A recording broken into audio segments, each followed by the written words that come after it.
Yeah, sure. I feel bad because feel like I always Well, that's monopolize the good. We don't get you conversation. often, so when Yeah, we get you're a you, special guest. everyone's listening to what you like. You don't understand. In the context of SoFi, I mean, we got to give you some credit. You have 10x your personal brand as a thought leader in this community, right? Your Twitter following is growing like crazy, Substack, all that stuff. People really respect what you have to say.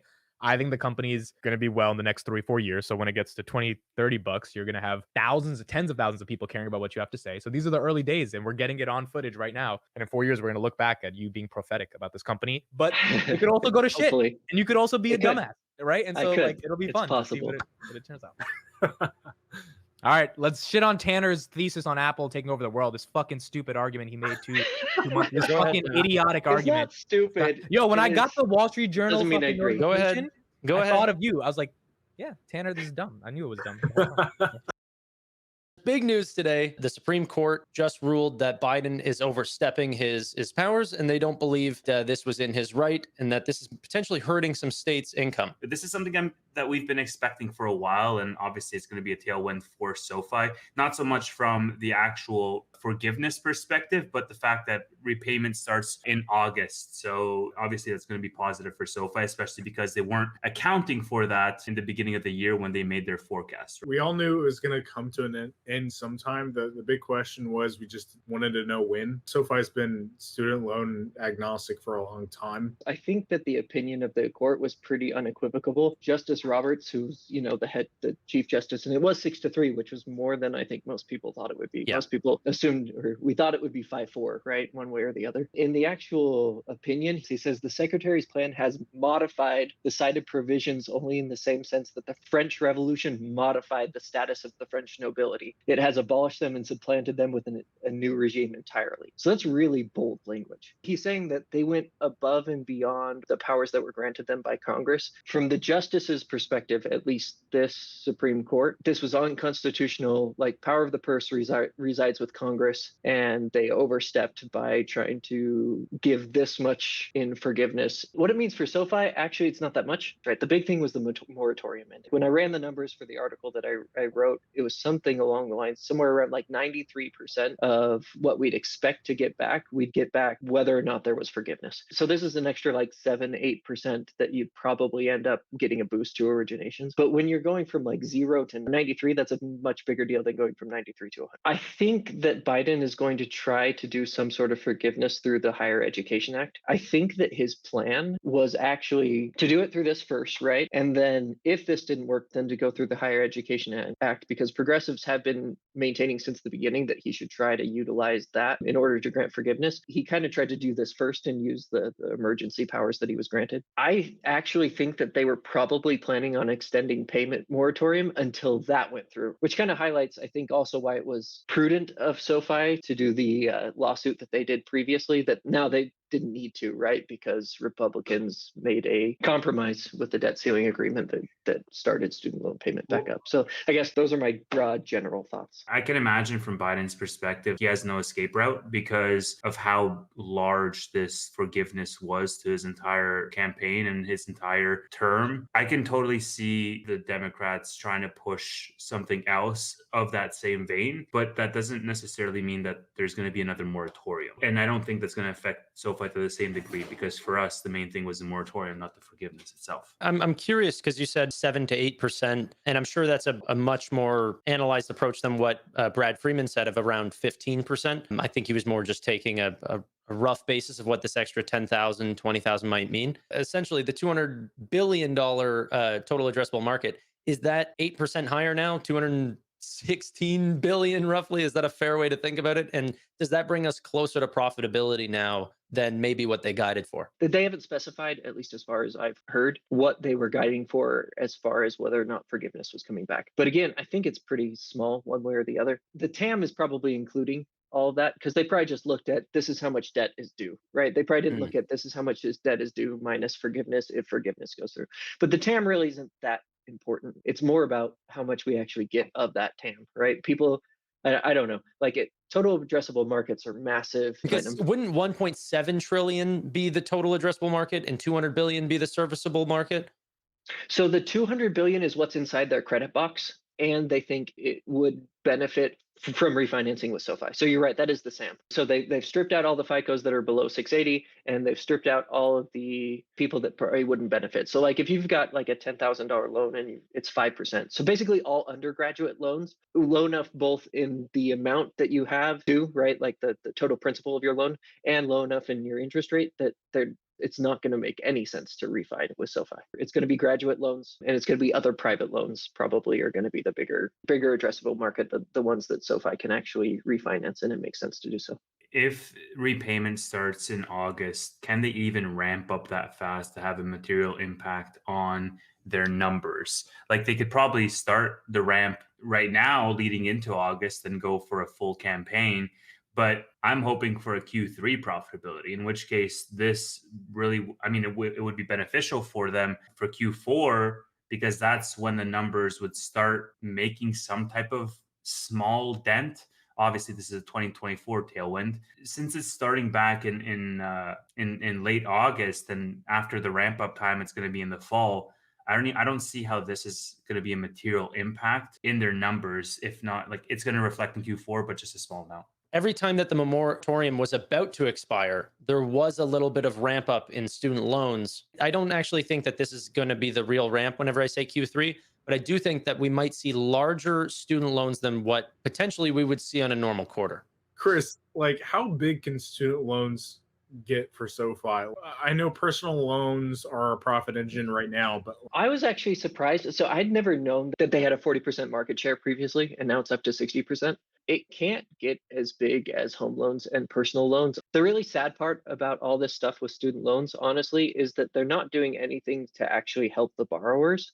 At the end of the day, the problem is that like we're making universities fat off of 18-year-olds who don't know what they're signing away. Universities can raise tuition because students will get loans for it. The reform that should be happening is financial education that allows these students to actually make an informed decision about whether or not this loan that they're getting is justified. Essentially, the market is actually quite small then, considering we were pretty tiny back then doing. The biggest one was 2.4 billion, right? Right. A quarter. Do you think with the large brand awareness, especially over the next coming years, even the idea of refinancing into a private student loan is a product that needs more awareness? That the reason why students haven't taken SoFi up on this idea is that they just didn't even know that it was an option. SoFi Money is now bringing in a ton of new customers at FICO scores around 750. Is that a possibility to potentially make the customers aware of a product that they didn't even know that they were shopping the market for yet? I think so. So SoFi increasing the total addressable market for student loans. So if you look at when the moratorium was started, how many members we had in first quarter of 2020, we were at 1.08 million members. And now we're almost at 6 million members, basically in like the SoFi ecosystem, right? And so now, and a lot of those people are 750 plus like FICO scores. A good amount of those are probably going to have student loans that they could refinance. And so you should be growing the addressable market, right? If you looked at quarter four originations per member, student loan originations per member, and then just said, okay, we'll get back to that same originations per member number, I think we'd be doing something like more than $12 billion in originations every single quarter, right? So that's obviously not going to happen because that's impossible, right? No, not that many people. But like the point is that your membership has grown so much that you will be able to cross sell those people. You should have this initial bump and then it should kind of flatten out as we go. So right. Q3, Q4 might be pretty good. Okay, so this is before the pandemic, right? This was that $2.4 billion in originations, and then the moratorium started. So this is that same graph that you saw above. The green is the student loans, right? And the green was the student loans up here as well. You see that all of a sudden it dropped off a cliff. There was a plan to restart payments in first quarter of 2022. And they got this bump. So they've been sitting right around $1 billion in originations ever since the moratorium hit. And then they got this bump up to like $1.4 billion. And that was that bump because people were like, okay, student loans are coming back and rates are probably going to go up. So maybe I should refinance now. People in anticipation of it ending. Exactly. So people were expecting it to end it was actually January 31st is when payments were supposed to restart. And then in late December, they pushed it again because of, I think it was the Omicron variant or maybe it was Delta. One of the variants, right, popped up and they said, hey, we're going to need to push this longer. And then it dropped off a cliff even more. So the last 4 quarters, it's been at like 1/5 of the originations it was back here. Did anyone know there was another decision before the actual 6-3 decision, or did that all blindside us? It was Executive order. Department of Education versus Brown, and then it was Biden versus Nebraska.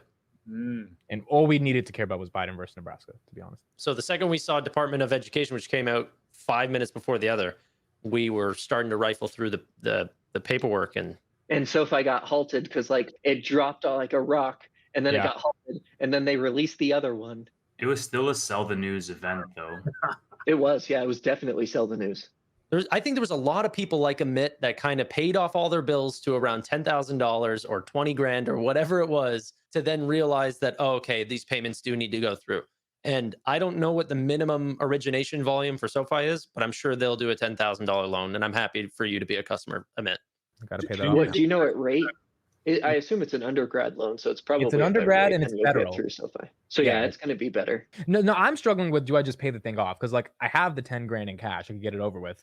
But I'm thinking like we're heading into a nice market. Like, can I do decently better in the market versus just throwing off the 10K? What is your interest rate? I don't know, bro. I have no When idea. were you going to school? 2020 I graduated. This is what the federal student loan interest rates. So if it was 2016, you're somewhere around here. And this highlights why it is that SoFi didn't really care about forgiveness. So SoFi's average student loan is 70 grand. If you're an undergraduate who owes 10, 20, $30,000, or even an undergraduate who owes six figures, if your rate is down in these 3, 4, 5% range, you're not going to refi at the 7%-ish levels that we're at today. So as a graduate student, you can qualify for $20,000 a year at this lower interest level. And then if you want more student loans, which they'll give you as much as you want, then you're at these higher interest rate levels.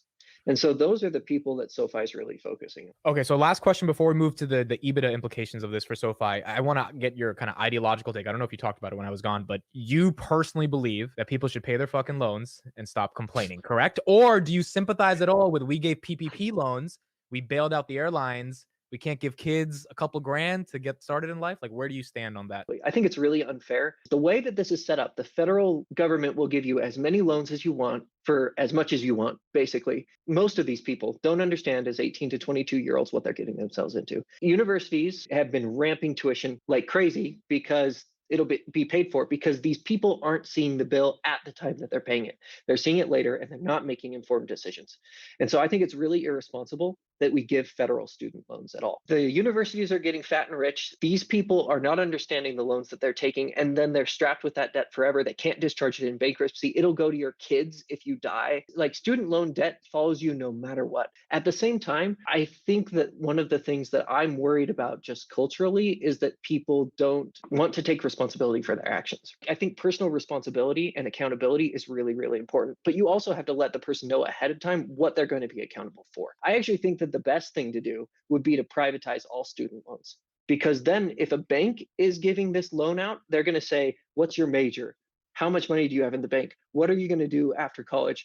If you're taking this loan, you shouldn't be doing this major. I think that you should also make community college completely free, because community college tuition actually costs less per student than sending a kid to high school right now, which we already pay from public funds. Make community college tuition free for anybody who wants to go. That way you get these, underprivileged minorities, people who, otherwise don't have a way to go. They can still receive higher education. And then privatize student loans so that you don't have these issues that we're seeing where the government will just give out as many loans as possible that people don't know what they're signing up for. And if you incentivize universities to actually give an education that's worth the cost of entry, that's what you'd have to do if the money wasn't free and just flowing from the government. If you want to go to Harvard and spend 50 grand a year to go get a degree, you can do that right now.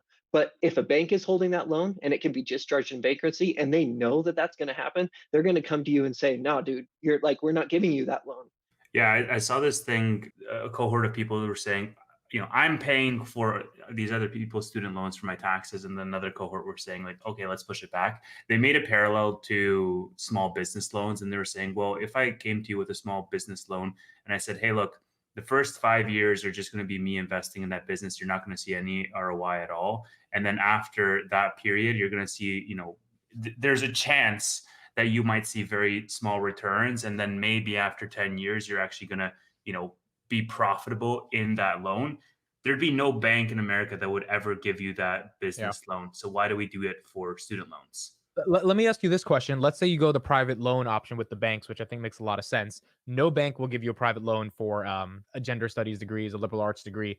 Do you think that would be good for the country if we just don't have kids doing liberal arts anymore unless you can pay for it, like the most elite kids of society? So everyone would be a STEM degree because that's what banks would invest in. If your plan was to go get a PhD and to be a college professor, right, and you had the academics to be able to back that up, you could go get a liberal arts or a political science degree or something else, right, and probably justify it.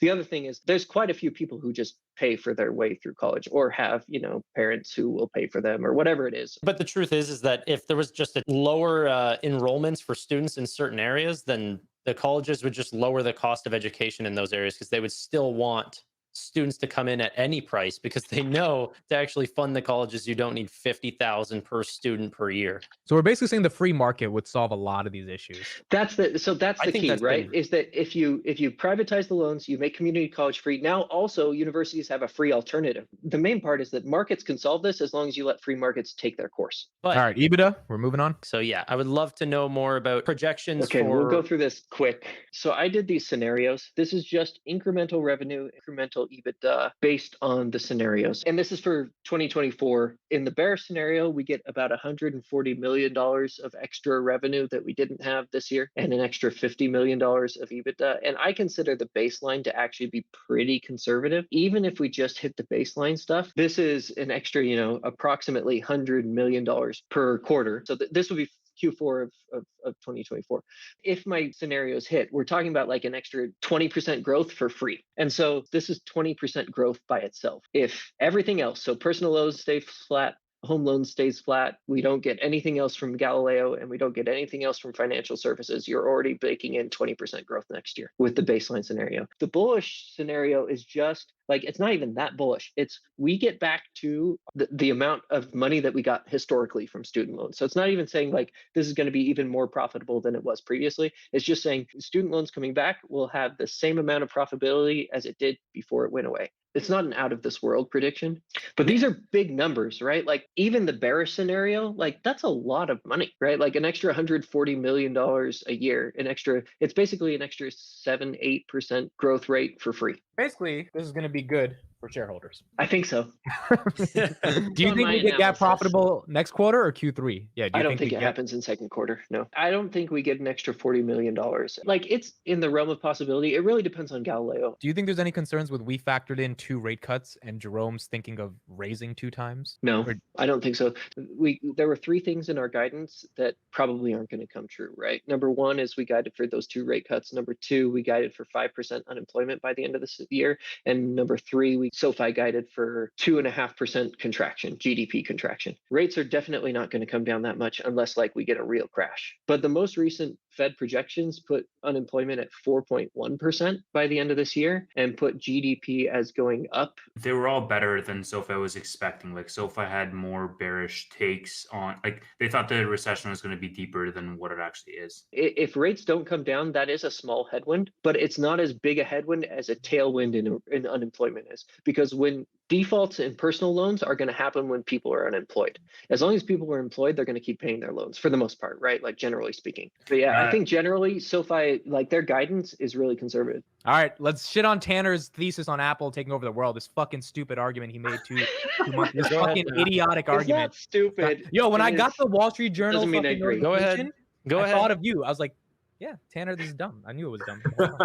You're saying like it's a checkmate. Nothing's happened. Nothing's happened. They're still going to have a if business. Goldman Sachs doesn't want Apple, who wants Apple?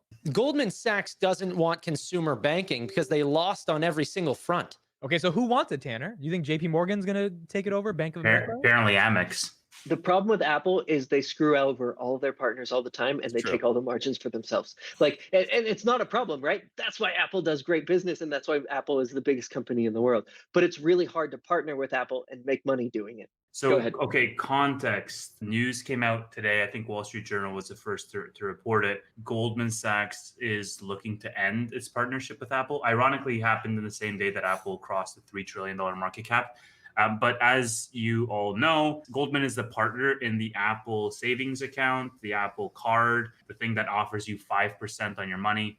Goldman is now in talks with American Express to take over its Apple card product. This is what the Wall Street Journal reported.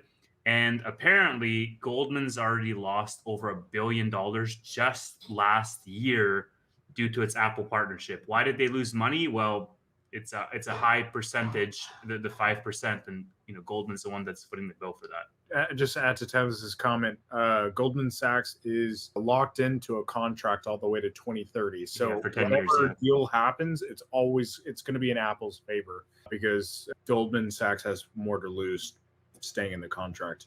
The fintech side, Apple Card, Apple Pay, Apple Buy Now, Pay Later, their cash solutions are not going away. Who's going to manage that program is up for debate, and they can pass hands past Amex, past whatever. And the truth is that Apple's profitability in this segment does not matter. I'm not saying that Apple coming into this market means that you should buy Apple stock.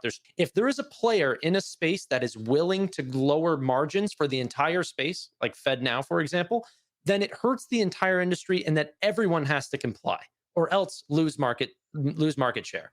Yeah, So, war of attrition, basically, is what you're saying. Exactly. This is the exact thing of Uber and Lyft coming into the space. Taxis have to adapt or die. Okay, and they kind of did both. And by adapting, they also die because their margins die. So Apple being in this space, there will be a program manager for the largest company in the world. Let me let you go. I gotta leave, but I will say your take is still garbage. It was as garbage as it was 3 weeks ago. Okay. You have literally not accounted for the fact that Goldman Sachs would leave, and that's because you didn't do your due diligence on how the consumer business already failed with Marcus, and somehow you thought Apple would make it good. Second of all, now let me leave and say my last argument. You will be proven wrong over the next 5 years because Apple will not become a major player in the fintech space. It's just that simple. All right. Have a good night. I'll see you guys later. Enjoy the debate. I bet you already Apple has more deposits than SoFi. They got $1 billion in deposits in 4 days. Where does this money magically come from? They're in the space already. There are already huge amount of Apple Card members. All they have to do is press a button whenever they go. They already have the ecosystem, dude. So yeah, I'm not arguing how easy or hard it is for them to get in the space. They are in the space. They do more processing volume than PayPal. Tannor, I'm not so far in Amit's camp. I agree, Apple. None of us, I think, are that far. But yeah, that was hilarious. I think Apple has the potential to be a big player. But here's my main question. Chris, I think, nailed it. Apple abuses all of the partners that they're a part of because they throw their weight around when it comes to that negotiating. So what does that mean? And their ecosystem. If Goldman can't handle it and is losing over $1 billion in their partnership, what makes you think that Amex will be chomping at the bit to take this deal? What makes you think that any other player would be like, yeah, please sign me up to lose a whole bunch of money just so I can have an Apple's logo slapped on my card? Sure. Okay. So then that's what happens. Amex does not want it. Okay. Then Visa does not want it. And you know what happens to the popular kid Apple whenever no one wants to play with them anymore? What, they get a banking license? No, they start to no. They start to share the ball a little bit. Okay. Their margins and how much their take rate is and pushing around, being the only person that gets to make profits in this deal will change. Why is it that you guys think that they're going to close down the idea of them taking in deposits before they just lower their take rate? So I guess to add something to the discussion, so I don't think you're wrong. Apple does have the ecosystem, right? They have a way where they can get their customer acquisition cost is basically zero, right? And that gives them a competitive advantage over everybody else. They're not a bank. They're never going to be a bank. Right. They don't want to be a bank. If they go too heavy on this, they're going to be fighting banks. Because if you start taking market share away from banks, then JP Morgan's going to get pissed. And when JP Morgan gets pissed, then lobbyists go to town. But the second thing is a race to the bottom on margins is a win for the lowest cost provider. If Apple's driving down margins across the industry, the person who wins is the vertically integrated with their own tech stack, has a banking license, is digitally native and doesn't have to pay for physical branches, right? Agreed. And everybody knows who I'm describing right now, right? And so the point is that Apple can do whatever it wants. It's still never going to have the take rates of SoFi. because it doesn't have those built-in advantages that SoFi does, because they're always going to have to partner with somebody else. If they're going to partner with these huge banks, and these huge banks don't have the integrated tech stack that SoFi does. And these huge banks, you have to be a big player in order to pay to go with Apple, and that comes with a lot of this legacy baggage. And so I do think, like, yes, if it drives down margins, that is overall bad for all banks, but it's less bad for SoFi than it is for everybody else. I do think there's two ways of looking at it. That either one, a person that's looking for a digital banking solution will choose Apple over SoFi because they might not hear about SoFi by the time Apple push notifies them for a savings account. Yeah, and I There's agree. that possibility. The second possibility is the fact that Apple would bring a lot of brand awareness to the idea that you can store money online safely. Then the person that starts to do that will then go, wow, this is amazing. I trust this. What are the other options that are available? And then they find a SoFi, for example. Everyone's looking at this like this is a basic checking account. It is today, but then they get Apple buy now, pay later. And I'm sure even today, even in its infancy, is probably larger than Affirm. People like the Apple ecosystem. And I wonder the effect on the total addressable market that Apple has to put on. Whether it's good or bad, it is something that we need to be paying attention to. Who processes more payments than Apple right now? I wonder if you guys can name some names. No idea. Visa, MasterCard. Sure. Good. Yeah. Okay. Yes. That's probably it, right? Like, honestly, Yeah. maybe Discover. I wouldn't even think so. Does Discover do more than $1 trillion in payments? I wouldn't think so. I don't know. Like, I don't know those numbers, so that's not my realm of expertise. I'm just throwing names out there. Apple Pay is more popular than PayPal. Regardless of how big an impact that is for Apple, that's a massive impact for PayPal. I'm not saying that Apple benefits a lot from this, but I'm saying the SoFis and all these savings accounts, the Chimes, for example, the Chimes that offer a basic card and checking account. Why would you choose that over an Apple checking with an Apple card? Apple's never going to be able to offer more than SoFi. If they did, just the regulatory pushback would just be huge, right? Does anybody disagree with me on that? I don't think anybody disagrees on that. I think all that Tannor is saying is that in the areas that they do compete with SoFi and anybody else, they're just going to win because they have the ecosystem, and then they can leverage that ecosystem to offer like more benefits to end users. A lot of people want to just compare on rates. Who cares? It's semi-rhetorical, but I kind of want an answer, okay? Who cares about APY? People who are financially savvy, right? That makes up for a small percentage of the market. And there's an even smaller percentage who will hop around to get the very best rate. I don't think it is such a small cohort of the market because people have been through all these advertisements, banks, fintechs, and everybody in that finance space has made is pandering to their APYs, pandering to their rates. Sure, people who are financially savvy, but more risk averse, let's say, to say, okay, I am not investing, but I am saving for the future. As a result of that, I care about whatever gives me the highest return. I think that's a large cohort of people who are conscious of the rates, but not so much that they would invest. I mean, it's exactly why like credit card churning and all of these little niches have popped up, is because people care about like the small changes add up. What do you think about the idea of Robinhood, for example, offering 4.65%?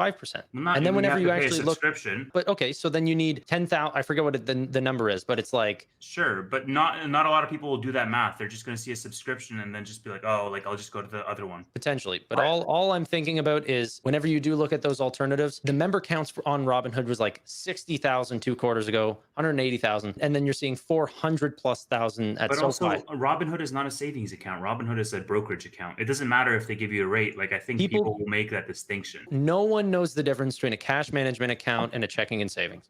If I were to go pick somebody up off the street, if I were to, let's say, ask my mom, hey, where would you put this money? She'd say, okay, what is Robinhood? Is this a bank? And I'd be like, no, it's not a bank. It's like it's a brokerage. They trade in the stock exchange. Yeah, like, okay, I don't want to put it there. I want to put it somewhere safe. But your friend would say, no, they're not a bank. People would say, yeah, they're a bank. To Robinhood. Yeah, because people do not know what a fully chartered bank and a fintech and the difference between those two. You guys not hang out with normal people? There's not a chance that they know the difference between which one can actually hold your deposits and which one has to have a sponsoring bank to hold them. Why does JP Morgan have so many members getting 0.1% with because it's zero? safe. it's Because safe. JP Morgan doesn't care about individuals. Straight up, agree. they don't care about the consumer at all because that's not where they make their money. Yes, JP Morgan couldn't care less about anybody who's worth less than $1 million. But the yeah, people that anyway. make less than $1 million still bank with them. Okay, so there's two camps, right? There's one that is chasing the highest APY no matter what, and then the second camp is risk aversion no matter what. And the second camp says, okay, I want to put my money, I don't want to lose my money, I'm definitely not putting it in the market, I'm not putting it anywhere risky. What bank can I put it in? Let me just Google what is the biggest banks in America. JP Morgan's number one. Done. Yeah. So Yeah, I think that most people, so I think most people fall somewhere in the spectrum, right? Like there's a huge gray area in between fintech nerds and super risk averse people who only want to have their money with Chase, right? I do think that your average person who's making money understands interest enough to say, hey, if I can get free 4%, like I'm going to do it on my savings account. But most people aren't going to hunt for, well, this one's at 4.3 and the other one's at 4.25. And so I've got my 6 bank accounts and I'm going to move it to whatever one. But that's where Apple will absolutely win, because if you're already in the Apple ecosystem and they say, hey, put up a savings account, what would make it more difficult is they don't have a cash account yet, right? Like you can't get an Apple branded debit card. For now, I don't think that's a big deal, but they'll probably get there. can you see debit cards coming? Can you see direct deposit coming? Am I too far out to think that there could be equity trading at Apple? They already have the whole finance and stock apps. Why not have a buy and sell button? So, but no, I think you make a valid point. If there is no legislation, if there's no pushback, then Apple could take over a decent portion. And for your layman user who just wants a debit card, a credit card, and somewhere to put their money that they feel is safe, if Apple provides that, they'll stay with Apple. Okay, so like if Apple actually gets there and you can get like a checking and a savings account at Apple, and you can also have a buy and sell button on the stock app, the banks are going to start bleeding. Washington hates big tech. Legislation would be the reason that you'd get pushback, and especially if you're going into banking a lot, right? And you're starting to hurt these big banks, and they say, listen, Apple, you've got this ecosystem where, you know, if Apple sees that you're downloading a banking app, then they can pop up something in your feed or send you a notification or whatever that says, hey, make more money with us. Those are anti-competitive practices that people could attack Apple with. If they get big enough, I think we start seeing those things happen. The truth is, the big banks don't care about people swiping their debit cards. They don't care about individual consumers. They're worried about IPOs. They're worried about big banks. They're worried about investment banking. They're worried about the things that make them money, which are not the things that Apple is looking at and not the things that SoFi is doing. Even as that continues on and Chase realizes that this is a market that potentially they're losing, which they are. If you were to look at their, consumer banking customer accounts, they're going down. Okay. Their deposits are leaving. How do they even fight back? Because they can't compete with rates, because their expenses are too high. But they don't care. I also think there is something to be said about the switching costs, how tedious that process is to switch. I'm not saying it's difficult by any means, but it takes a lot of time to transfer all your stuff over. There's disruption in your service. Let's just say imaginary world, you had this unified system where you're on Chase one day and you can press one button. Literally the next day, everything is on the SoFi interface. All of those barriers and friction points would be removed, and then you'd actually see who the true winners are. But the banks, to Chris's point, like they don't care. And why don't they care? Because there's always going to be a cohort that is going to be too lazy, or they've banked with Chase for 20 years. They're going to bank with Chase for 20 more years to come. And so they're relying on that, right? And so it's a slow bleed, but it's not like any steep drop. It's small for JP Morgan to even worry about. That is huge for SoFi. You're talking about it as a percentage gain. It's growing exponentially right now. Especially in this time in SoFi's life cycle as a business, like with 5 million members and with the US being over 300 million people, like the market hasn't even been fully carved out yet in the context of SoFi. Like Apple coming in when SoFi is this much in its infancy validates SoFi. If SoFi had 100 million, members, let's say, then it would be a completely different story. But if SoFi has 5 million members, then biggest company in the world coming into your space, that's the best form of flattery. Just to clarify, I don't think that Apple is going to eat SoFi's lunch. I would prefer there be less competition and for them to own this entire space. It's more the future growth impact rather than the current customers that I'm worried about. But that's been the SoFi Weekly. And thanks, Chris. I really appreciate it. Thanks, Chris. Okay, thanks for having me, guys. See ya.